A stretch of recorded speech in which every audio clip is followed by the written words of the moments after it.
statement imminently confirming that the U.S. has agreed to a deal with Iran. Trump said the deal, which Iran hasn't yet confirmed, would agree to will either be signed electronically by himself or Vice President J.D. Vance. Trump said the deal would include an agreement from Iran not to obtain nuclear weapons and an immediate reopening of the Strait of Hormuz. Trump also expressed no urgency to extract nuclear material from Iran, saying that could come later.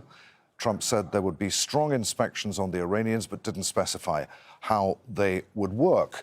Trump told the Wall Street Journal that Iran wouldn't be provided with cash in the deal, but the sanctions could potentially be lifted. He said he believed that the naval blockade on Iran was working, calling it more powerful than the hits. So, just to repeat, in the last few minutes, Newswire's reporting that Donald Trump has told the Wall Street Journal that he plans to issue a statement imminently confirming that the U.S. has agreed to a deal with Iran. Let's go back to Washington at our White House correspondent, Kimberly Halkett.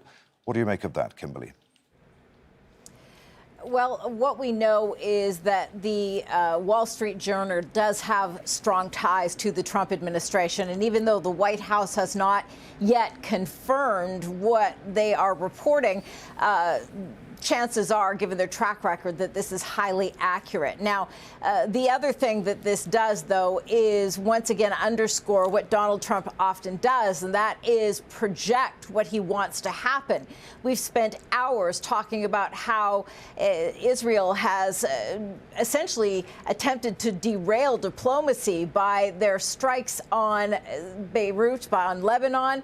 The U.S. president insisting after a call with the Israeli prime minister that diplomacy was still on track, even as he expressed rare frustration in such a public manner. In fact, frustration really we've not seen on that scale between U.S. presidents and Israeli leaders for some decades. But should this go ahead, as you point out, this would, if this is, in fact, the signing of the memorandum of understanding, this would kick off a number of key things. This would immediately open the Strait of Hormuz, which we know has been subject to an economic blockade that, even as the United States insists this has harmed Iran more than the rest of the global economy, there certainly has been devastating impacts for the global financial markets, and that's translated all around the world, something the U.S. president is keenly aware of, including the impact politically here in the United States. What we also know is that this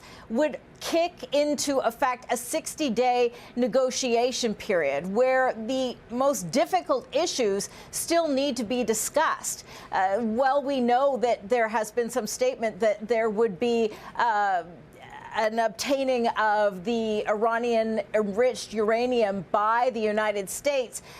That is still a detail that's yet to be determined, as well as its civilian nuclear program. Each side saying that the memorandum of understanding that they've agreed to is quite a bit different. So there's a lot of daylight in between what both sides are saying publicly this memorandum of understanding contains. And while we've reached out to the White House for a text of it, none has been made public thus far.